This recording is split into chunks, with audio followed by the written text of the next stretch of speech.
Greetings and hello everyone. My name is Haris Rahmat Fauzi. My magic number is 281642. And today our group will be having a presentation that talks about handling intercultural communication with Alisha Nila.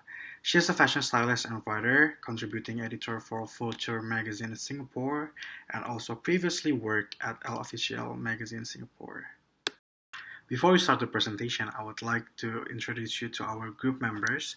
First off is me, Haris Rahmat Fauzi. Second is Faiza Azahwa Wardana. Third one is Nur Sarah Zulaika binti Rahedi.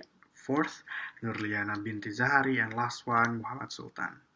Let's continue to the presentation. For the journals, we refer to these three reliable titles. First off is the Intercultural Competence Developing Effective Cultural Communication Skills. The second one is Employability through Experiential Delivery of Intercultural Communication Skills Online. And the last title is Uncertainty Management Theory. Now, here comes the introduction part of our informant, which is Alisha Nila. Alisha Nila is a stylist and writer. She's graduated from LaSalle College, Singapore. Aside from those two titles, she also wears many hats in between, and also a globe-trotting fashion professional with varied experience with local and international publications such as Harper's Bazaar, El Oficial, and Jakarta Post, and also well-known brands and fashion houses such as Dior, Hermes, and Tory Burch. All those experience has turned her into an efficient individual, both in terms of working and communicating with others. As you guys can see, this is few of her latest work. First one is the cover of a Harper's Bazaar Singapore 20th anniversary cover, where she act as fashion stylist. And the second one is a campaign for a luxury jewelry brand called State Property Jewelry, where she made the set. And the third one is her writing for Harper's Bazaar Singapore that titled Less is So Much More. Assalamualaikum warahmatullahi wabarakatuh, and hello. My name is Faiza Azawanana and my metric number is 276255. Now I'm gonna explain about my part. In this part, there's a conversation between me and Miss Alisa Nila, and the question consists about did she encounter any struggles as for someone that has international career. Her answer is very helpful for someone that want to encourage international career, because she talked about it was scary at first, but everything can be encountered by learning and always adapting with the working environment. And here's the clip of a conversation between me and Miss Alisa Nila. That's it from me. Thank you. Assalamualaikum warahmatullahi wabarakatuh. My name is Muhammad Sultan and my metric number is 276438, and here I will explain about my part. In this part, there is a conversation between my friends Faiza and Miss Alisa Nila. The question consists about how she overcome the barrier since she has an international career. Her answer is she was very grateful of having a support system and solid friends as well as a really good mentors that really supportive and helpful. She's trying to be a problem solver by learning from error and trial. And here's a clip of the conversation between my friends Faiza and Miss Alisa Nila. That's all from me. Thank you. Kak Ali pernah nggak experience about cultural shock with a foreigner? Not that I don't think so. Not until a shock. I don't think so. I don't think it's much of a cultural shock as it is for an industry shock. I was very shocked, for example, I did the shoot this one time and I was working from 10 in the morning until 10 in the morning the next day, so it was almost 24 hours of just non-stop work. And just for example, interns being told to do every single thing that they're obviously not equipped for. Yes. Or just that kind of behavior, I don't want to say too much, but just really toxic behavior that I feel thankfully now people call out. But I think when I first started out, it was when you first start out, you're kind of powerless, so you can't really stand up to those things, and you kind of accept things because you want to go places. So I think that's how the cycle gets perpetuated. it's more of that kind of cultural industrial shock. Um, Not so much like, oh, I'm Indonesian, they're Singaporean. Because I mean, for me also, like I think, um, yeah, I mean, like just because we're Indonesian, I don't think, and my values as an Indonesian is like very flexible. Like it's not very rooted. I know some people are much more closer to their culture. Like for example, my parents, my mom is from Java, and my dad is from Sumatra. But like I've never been very close with these two cultures. I'm a what do you call it? Third culture kid. You know. Iya Jakarta banget gitu. Kayak. So I think it's easy to assimilate to different places in that sense. Uh, so yeah, I think I'm not that shocked. It's the industry shock. How do you overcome the barrier that you experience?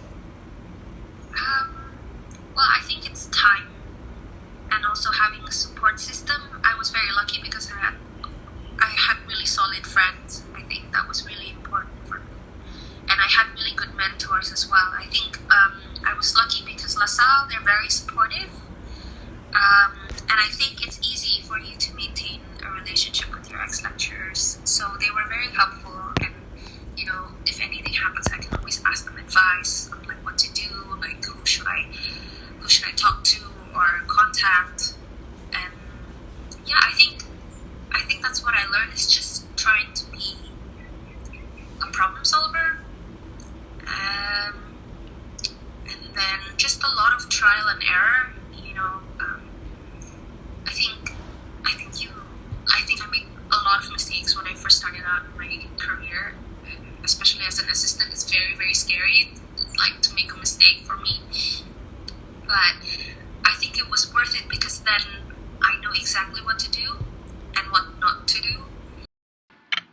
Now we come to the conclusion part. After the conversation, we can conclude few points and explanation that we catch from the interview. Few points have been proven to work, at least for Ali Shanila herself, to overcome cultural or language barrier that can be encountered during intercultural communication.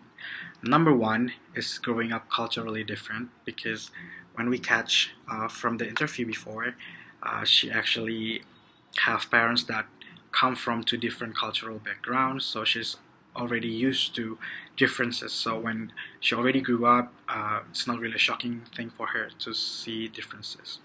Number two, be a problem solver. Number three, deliver it clearly and efficiently, especially when we try to communicate something that we don't understand.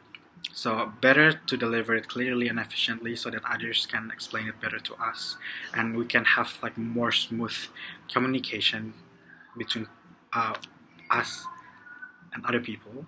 Number four, learn about different cultures and values. Number five, having solid support system. As we know, previously Alisha Nila said that she has a lot of friends, and also she befriended with her ex-lecturer that ended up help her a lot with work and other stuff. And number six, be resourceful. So we have to own that in-depth knowledge about culture, about intercultural communication. So when we understand better, we can communicate better.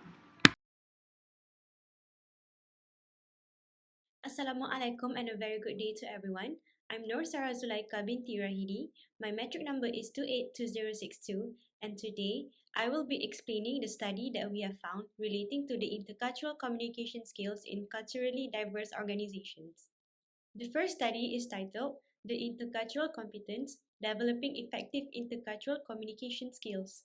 This article journal focuses on intercultural communication competence, or ICC, which refers to an individual's active possessions of the capabilities needed for effective intercultural communication. The first competence is attitude. Intercultural communication requires respect, openness, and curiosity or discovery. Respect for others, active listening, and exhibiting appreciation and respect are critical to building enduring relationships with people who hold opposing opinions and values. Or, in other words, it means being willing to step out of our comfort zone. The second competence is knowledge, social linguistic awareness, cultural self awareness, Culture specific knowledge and profound cultural knowledge are all examples of several types of knowledge that may be considered while discussing culture. Next, the third competence is skills. The primary abilities used to process new knowledge include observation, listening, analyzing, evaluating, interpreting, and relating. The fourth competence is internal outcomes. Internal outcomes like empathy will be reached if the essential attitudes, knowledge, and abilities are gained. As a consequence, people can respond to the other person's expectations. The last competence is external outcomes, which means the internal results would lead to efficient intercultural communication attitudes, knowledge, and abilities. After years of living in Singapore, Nila understands the culture's bittersweet side. It's a competitive environment where everyone loses their cool. While in Jakarta, Indonesia, she felt more at ease and found Indonesians to be more helpful than Singaporeans. These similarities don't slow her down. Instead, it aids her in gaining insight and balance. The second study is titled Employability Through Experiential Delivery of Intercultural Communication Skills Online. An employee's career may be jeopardized if they cannot grasp and work within the cultural communication framework. Students must learn and develop soft skills to work in a multicultural team in order to be employable today. Soft skills are important for the successful execution of technical abilities. One argument is that these talents are more transferable and hence applicable to today's extremely flexible workplaces. Given that today's businesses are global in scope, the days of being able to assume that employees within a division will share one's culture appear to be gone. For instance, Nila is one of those workers who is quite insistent on understanding her work. Having particular job titles doesn't imply she comprehends it all. But Nila feels that knowing what she accomplished will help her comprehend it better and improve the quality of her job.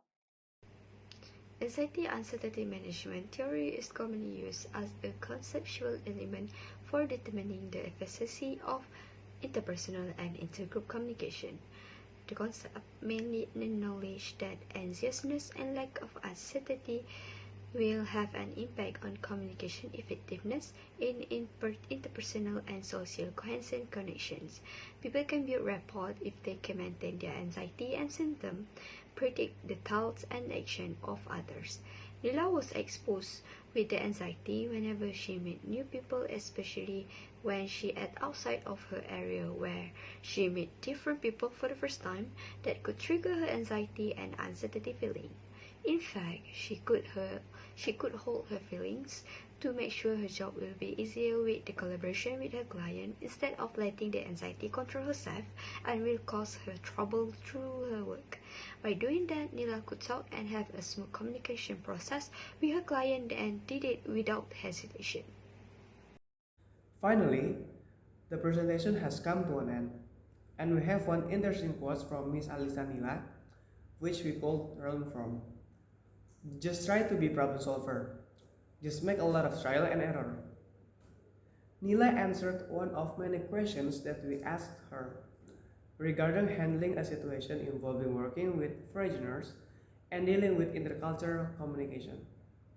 That's it from our group. Thank you for paying attention.